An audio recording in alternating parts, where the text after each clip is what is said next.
I just want to introduce you to a little taste of hell.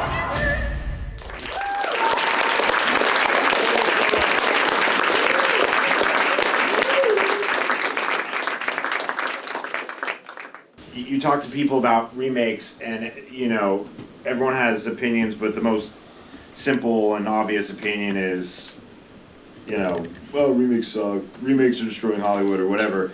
And I happen to be a big fan of remakes, especially ones that are like, here's a director who's putting his own spin or his own take on this, and it's like you feel the voice of this filmmaker, and then you feel the voice of this filmmaker, and when you really think about it, some of the best stuff, some of the things that you love the most are actually remakes.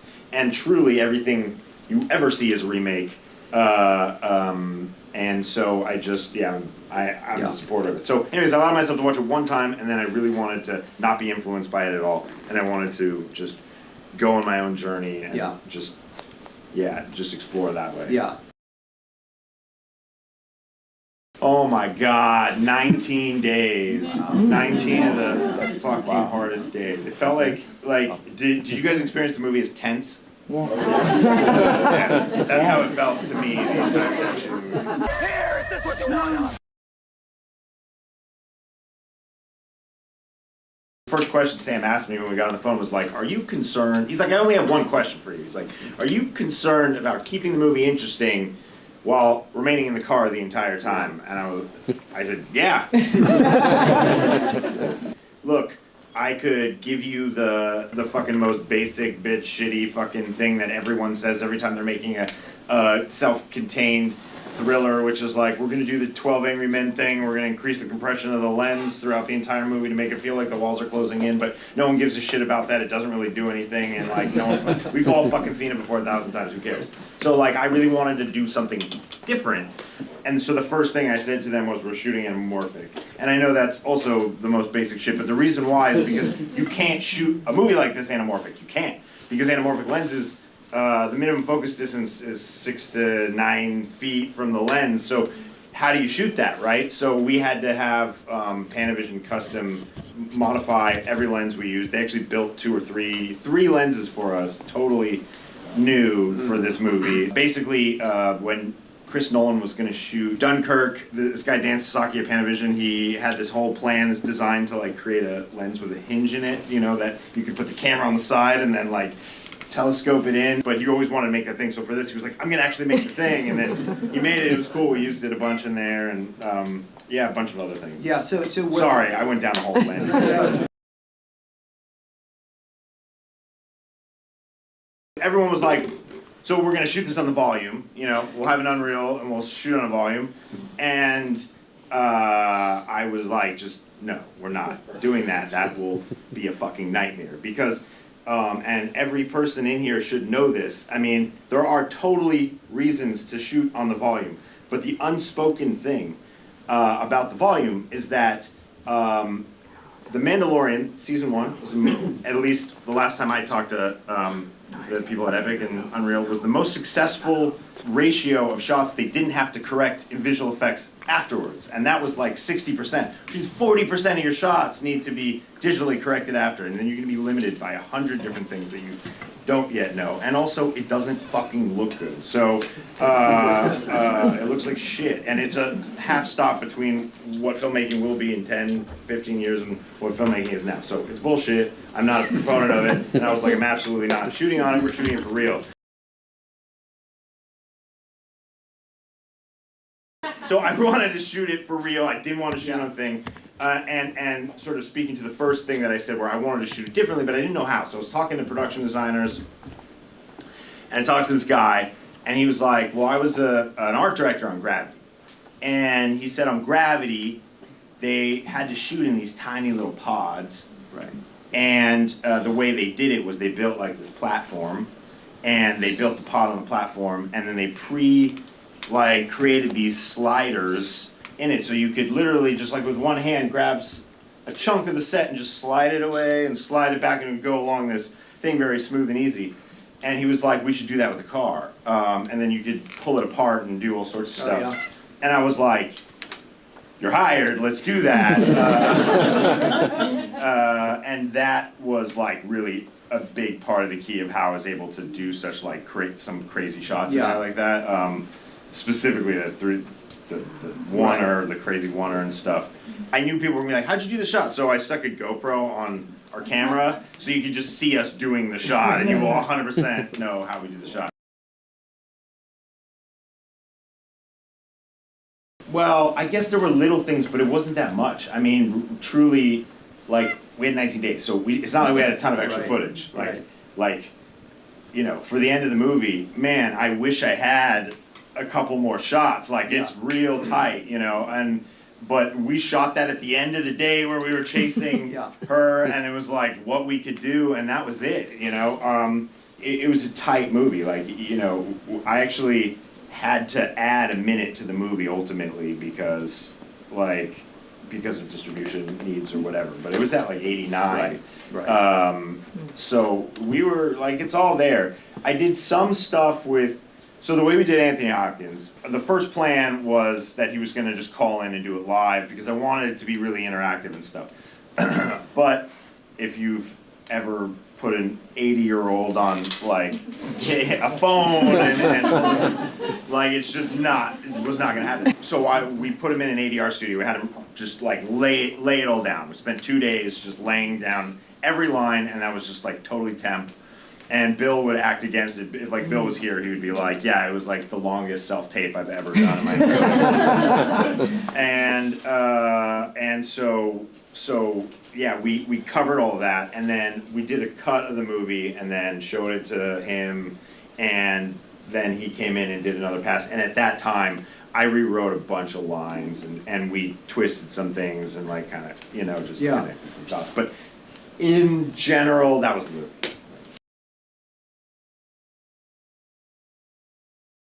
So, yeah, I love Sam. Sam is just a phenomenal producer to work with. There's a piece of this missing, which is that there was a point in prep where, like, I went down thinking I was shooting a 30-day movie, and there was a point in prep when, rubber hit the road or whatever. I'll spare you all the details, but our budget numbers were not accurate, and I started to see the writing on the wall that, like, the movie that we were planning to make is not the movie that we're going to make.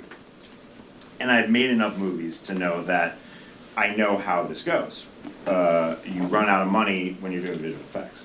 And visual effects, then what happens is you still make the movie.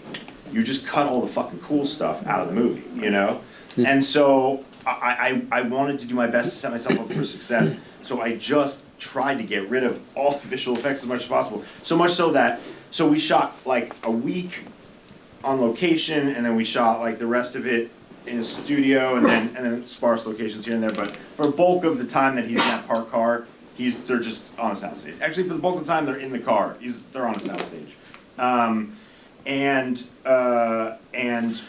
Like, I wanted to be so sparse with the quantity of visual effects that this is such an indie movie.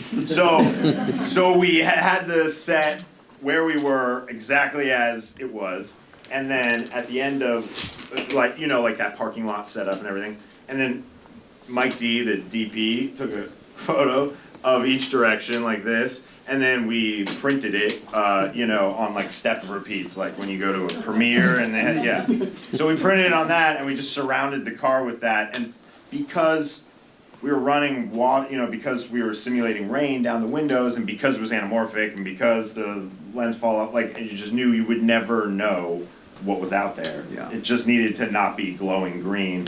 And so for a lot of that movie, he's just performing in front of like, in half of a car, in front of a like printed backdrop. Yeah, that's cool. I was a fan of his. He's so talented. And when I met him, I saw Eddie in him. Like the Bill that a lot of us see is like, designer European suits and stuff. But I think that there's also a little piece of him that's Eddie, you know, just a little bit, and some of his friends have like an essence of that, and you know, if he didn't go this actor way, I think maybe he could have been like, you know, a little more Eddie-ish.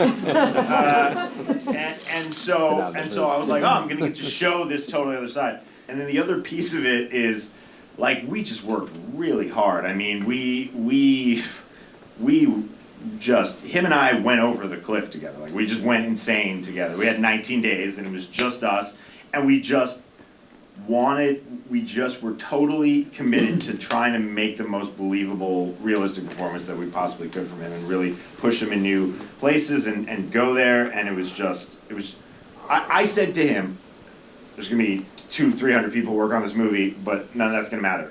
At the end of the day, if the movie works, it's gonna be, you know, we're gonna be the people who are applauded for that, and if it sucks, they're coming for us. They're gonna boo us, you know. It's just you and me. It's gonna be you and me in a tiny fucking car. We're gonna be best friends by the end of this, or we're gonna hate each other. Which one was it? Yeah, I love Bill. I love him. I love him. I can't believe how close I got to him in that short amount of time, and I did not realize how sweet, like, you know, he plays such creepy characters. Right? I would say there's two different types of directors, right? There's Quentin Tarantino, and he's like, what shall I do next? And then he goes and he writes it, and he tells what he's gonna do, and then they hand him a fucking bucket of money, and then he goes and he makes that. And then there's like most other directors, and what we do is we have like a bunch of movies, you know, we're working on stuff all the time, because the first part of your career, you go, oh, I signed up to do this movie. You work on it for like a year or two, and then you find out the guy was full of shit, or like the thing implodes, or something happens, and then you go, okay, well, like that's not gonna work. You know, I can't wait 2, 3, 4 years working on one project at a time until something goes. So you start working on many things, and so I started working on Locked.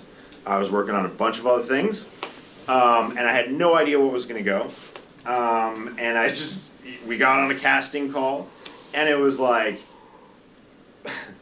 it's so crazy. I was like, you know, it'd be great, Anthony Hopkins. I mean, he's not gonna do it, but he'd be amazing in this. And Sam was like, oh, I love Anthony Hopkins. And so we're like, you guys want to do it? Let's take the swing. Sure. I get on the plane. I go to New York. I land. I turn on my phone.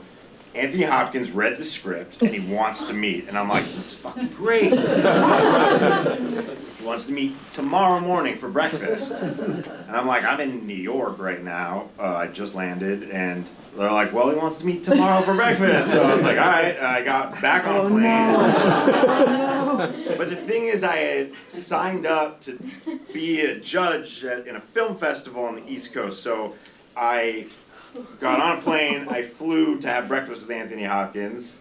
I met him, we had a great, I left going, he's doing the movie. Like, I know he's doing the movie.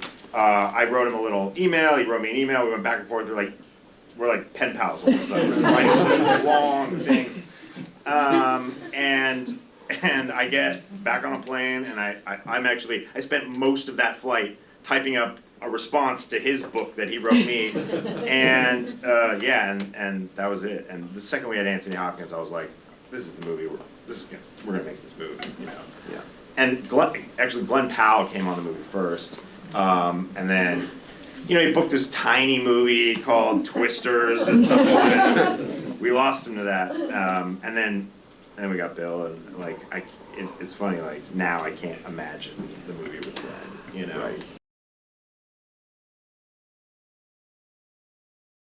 How many times a week do you like FaceTime with people? Oh, I just deny it. I hate it. Yeah, everyone fucking does. And every movie they do that. I never fucking believe it ever. It just seems like, and like there was a conversation like when we booked Anthony Hopkins, there was suddenly a conversation like all of a sudden everyone was like, but we're gonna like put him on FaceTime. Or maybe we should write some scenes in his apartment. Maybe we should cut to him talking.